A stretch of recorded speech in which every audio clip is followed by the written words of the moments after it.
Boa noite, me chamo Daniel Barbosa e resido na cidade de João Pessoa, na Paraíba. Em meados dos anos 2000, quando eu estava cursando a faculdade de música, eu estava com 18 para 19 anos, quando eu conheci lá na faculdade o meu amigo e músico Roberto Soares. Gente boa, de sorriso fácil, e logo fizemos amizade e nos tornamos amigos. Ele, de vez ou outra, tocava na igreja no bairro onde ele mora, onde sua família frequenta. Em umas dessas, ele me convidou para ir até essa igreja, me falando que ia ter lá um culto festivo e ia ser muito bom. Eu aceitei seu convite e fui lá a tal igreja. Me deparei com um ambiente agradável, pessoas gentis e logo fiz amizade por ali. Lá também eu conheci a sua irmã, de nome Aline, e depois de um tempo começamos a namorar. O Roberto, que até então estava solteiro, depois de uns 4 meses que eu estava namorando a sua irmã, começou a namorar com uma menina de nome Vanessa, que começou a frequentar a igreja através de outra pessoa. A Vanessa era gente boa também, de sorriso fácil, conversava, fazia amizade fácil. Mas ela escondia uma grande tristeza e a gente não sabia. Em um dos cultos, que ela estava lá com sua mãe e eu também estava presente, ela começou a passar muito mal e desmaiou. Foi uma agonia total, um corre-corre, todo mundo parou para socorrê-la. Um tempo depois ela tornou e falou que não se lembrava de nada. Com o tempo, isso começou a ficar mais frequente. Eu sabia disso tudo porque eu comecei a frequentar a casa do Roberto com mais frequência. Uma porque eu estava namorando a irmã dele e outra porque às vezes estava com ele fazendo um trabalho de música, alguma coisa musical. Um dia o Roberto falou para mim que estava muito preocupado, que o pai da Vanessa veio falar com o pastor da igreja e com seus pais. Ele falou que temia pela vida da filha, pois ela tinha uma irmã gêmea de nome Jaqueline, que faleceu um mês antes de Vanessa conhecer o Roberto, e a mesma apresentava o mesmo quadro clínico que a Vanessa estava apresentando. Segundo o pai delas, eles a socorreram várias vezes a Jaqueline para um hospital e chegou algumas vezes a ficar internada. Mas quando fazia exame, só dava que era virose, nada mais além disso. Então, em um dia à noite, em sua casa, a Jaqueline teve outra confusão muito forte e começou a gritar, dizer que estava sentindo dor por todo o corpo. E aí, seus pais mais uma vez socorreram ela para a emergência do hospital mais próximo. Ao dar entrada no hospital, pouco tempo depois, ela veio a falecer e na autópsia deu causa da morte desconhecida. O pai da Jaqueline e da Vanessa falou que ficaram chocados com aquilo, sem entender nada. E agora, a Vanessa estava apresentando os mesmos problemas. E ele pediu encarecidamente a ajuda do pastor e do pai do Roberto, porque eles já não sabiam mais o que fazer.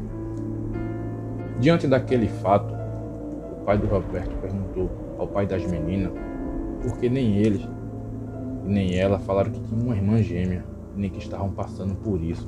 Então o pai da Vanessa respondeu que esse assunto era muito delicado e doloroso para eles, que não era fácil lidar com aquilo. Chegar para as pessoas que recém o conhecia e se abrir e contar sobre aquilo.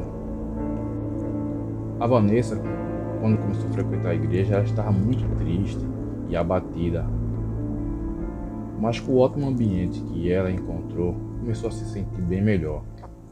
E a conhecer o Roberto com aquele jeito dele, todo sorridente e brincalhão. Ela só fazia sorrir e trouxe muita felicidade para ela. E eles não queriam estragar tudo isso com os problemas dele, por isso que não contaram até então. O pastor, que estava tudo a escutar calado, sugeriu que a Vanessa passasse um tempo na casa dos pais do Roberto. E o pai do Roberto questionou o porquê. O pastor falou que depois explicaria para ele, pois ele estava com algumas teorias e queria colocar em prática. Então, assim foi feito. A Vanessa foi ficar alguns dias na casa dos pais do Roberto. Antes de ir embora, o pastor falou para o pai do Roberto, se a menina voltasse a passar mal novamente, a levasse em um tal hospital e procurasse um tal médico e falasse para ele que foi o pastor tal que pediu para procurá-lo. Bom, o pai do Roberto concordou. E assim, depois de 2 dias que a menina estava lá, estava bem, tudo ocorria normalmente. E então, seus pais veio visitar. Passaram a tarde toda com ela. E foram embora por volta de umas 17 horas. Meia hora depois, a Vanessa começou a passar mal. E Roberto, junto com seu pai, levaram para o tal hospital. Chegando lá, o tal médico a atendeu. 1h30 depois, mais ou menos, ele volta. E a Vanessa estava totalmente curada e estava bem. Então, ele chamou o pai do Roberto para conversar a sós e falou: "A paz de Cristo, meu irmão, tudo bem com você e com sua família?" E o pai do Roberto respondeu: "Tudo bem. Antes de tudo, deixa eu te falar. Além de médico, eu sou médium. Eu sei que servimos ao mesmo Deus, ao mesmo Cristo, independente de religião. Olha, escute bem o que eu vou te falar. O problema dessa garota não está no corpo dela, sim no espírito. Tem algo muito ruim querendo levar. Vai querer levar ela desse plano de todo jeito. Se nada for feito, vão conseguir levar. Quando sair daqui, vá até o seu pastor e fale para ele o que eu te disse, que ele saberá o que fazer. Caso vocês não resolvam o problema, leve ela para mim, em tais dias e em tais lugar, que eu e meus irmãos em fé resolveremos esse problema, ok?" E o pai do Roberto disse ok, apertou a mão e foi embora. Mas quando ele já estava indo embora, o médico segurou ele pelo braço e o chamou novamente. Chamou ele no canto e falou algo em seu ouvido. Saindo dali, o pai do Roberto estava com a cara, uma expressão meio assim. E o Roberto perguntou ao pai o que tinha acontecido, o que houve. E o pai do Roberto falou: "Nada demais." Levaram a menina para a casa do Roberto e o pai dele foi ver o pastor e relatou o que tinha acontecido. Falou que estava meio incrédulo e não sabia se acreditava naquele homem, naquele médico. Então o pastor falou: "Eu entendo. No caso, só porque ele é espírita, você não acredita. Se fosse outra pessoa que comungasse da mesma fé que a gente, você acreditaria?" E o pai de Roberto respondeu que sim. Falou que talvez isso não fosse coisa de Deus. E perguntou ao pastor o porquê mandou procurar aquele médico. Então o pastor falou: "Bem, irmão, só porque ele não comunga da mesma crença nossa, não quer dizer que ele não sirva ao mesmo Deus que nós servimos. Pedi para você levar para ele, porque eu o conheço há muito tempo e sei que ele é um homem muito sábio. E queria ter um diagnóstico diferente do meu, e minhas suspeitas estão corretas. Esta menina sofre de possessão espiritual." Então o pai do Roberto questiona: "Ô pastor, por que o senhor não pediu para outro pastor ver isso?" E o pastor então lhe respondeu: "Meu amigo, eu não conheço ninguém tão qualificado quanto ele. Você sabia que logo quando eu o conheci, eu tinha o mesmo pensamento que você? Eu e ele trabalhamos muito tempo juntos. Então, comecei a vê-lo de forma diferente. Eu vi ele fazer coisas inexplicáveis, coisa extraordinária, coisa que você nunca entenderia. E foi assim que eu aprendi que, diferente da religião, tem pessoas que praticam o bem. E isso é o mais importante." Então, a conversa dos dois se encerrou ali. 2 dias depois que a Vanessa estava na casa do Roberto, era um domingo e eu estava lá na casa do Roberto, ensaiando umas músicas que iríamos apresentar na faculdade. Depois do almoço, os pais da Vanessa veio visitar e nisso o pastor chega também e fica lá fora conversando com a gente, brincando, mas ele estava meio estranho, estava parecendo que estava esperando algo ou por alguém. Por volta de umas 17 horas, quando os pais de Vanessa foram embora, pouco tempo depois ela começou novamente a passar mal. Nisto, o pastor fala para a gente permanecer onde estávamos. Entrou na casa e foi direto para o quarto. Nisso, lá de fora, escutamos o pastor pedir para o pai do Roberto segurar ela, que ia passar óleo ungido na Vanessa. Neste momento, o que estava nela se manifestou. Meus amigos, foi uma coisa horrível, coisa de arrepiar até o cabelo do nariz. Ela deu um grito muito alto, um grito grosso, e falando, não, não. A voz dela mudou, ficou rouca, ficou grave.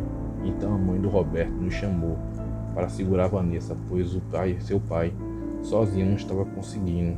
Ela se retorcia, ela se entronchava. Era uma coisa horrível de se ver. A gente entrou e seguramos. O pastor passou o óleo em sua testa e começou a falar. Em nome de Cristo, eu te repreendo e ordeno que você saia desse corpo. Em nome de Cristo. E aquilo que estava nela dava risada altas e grave, falando que o pastor não tinha fé suficiente para expulsá-los, que eles tinham uma dívida a ser cobrada e que não foi totalmente paga, e que já tinha levado uma e também iria levar a outra para o débito ser saldado. Nisto o pastor clama novamente pelo nome de Cristo e fala que eles não iriam levar coisa alguma. Então o pastor se ungiu e ungiu a Vanessa novamente e colocou a mão em sua testa e falou, em nome de Cristo eu ordeno que saia deste corpo, que ele não te pertence. Então a coisa falou, eu não vou embora sem receber o total combinado. Se eu sair, eu voltarei e ela nunca terá paz. Então o pastor falou novamente, forte e alto, imponente, em nome de Cristo, eu te proíbo em voltar, tomar novamente esse corpo. Eu te proíbo em nome de...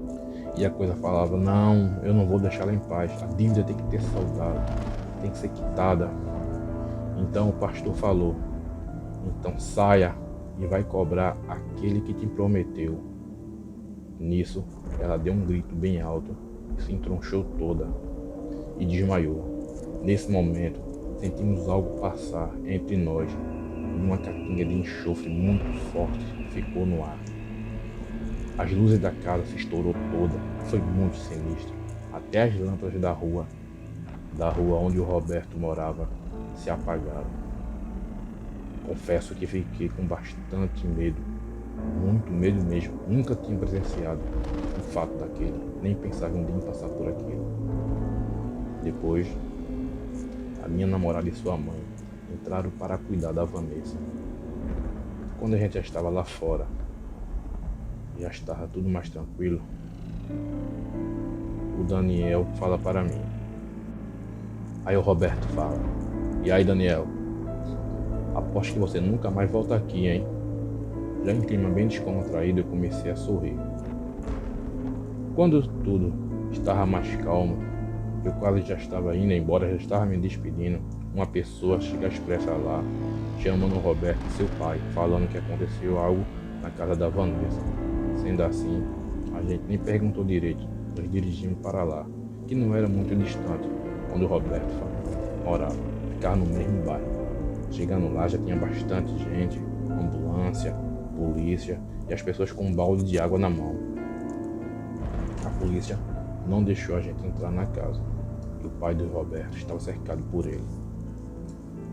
Tempos depois, quando tudo já estava mais tranquilo, o pai da Vanessa vem falar com nós e fala o que tinha acontecido. Estava lá dentro de casa, eu estava assistindo e ela estava lá no quarto, vendo alguma coisa, quando de repente um vento muito forte entrou dentro de casa e ela deu um grito. A minha esposa teve uma autocombustão e com começou a queimar sozinha. Tudo entrou no quarto. Eu fui ver, corri na cozinha, peguei um balde d'água e joguei, mas parece que não adiantava. Pedi socorro, os vizinhos vieram me ajudar, mas não teve jeito. Ela teve uma autocombustão, está lá dentro, carbonizada. Nisso, o pai do Roberto bota a mão na cabeça e fala: cacetada, bem que ele tinha razão. Então o pastor perguntou do que ele estava falando. Então o pai do Roberto nos disse: quando nós estávamos saindo do hospital, o médico, seu amigo, me chamou e falou o seguinte para mim: sei que você não está acreditando em mim, mas vou te falar um segredo que vai ficar entre nós. Tudo que está acontecendo é por conta da mãe da menina. Há muito tempo ela fez um pacto para conseguir destruir o casamento do seu atual marido e se casar com ele, ter bens e propriedades. Há muito ela vinha usando de magia negra para protelar o pagamento, só que agora não deu mais certo. E a quem ela devia veio cobrar o prometido. Se não levarem tudo que queriam, ela ia pagar o preço. Então, já que ele tinha levado só uma das meninas, ela pagou o preço. O pai da Vanessa falou que não sabia disso, que a esposa tinha uma saída estranha, mas nunca desconfiou que se tratava disso. E ficou horrorizado com tudo aquilo. Essa foi minha história sinistra com o sobrenatural, ao qual pretendo nunca mais passar por nada parecido. Boa noite.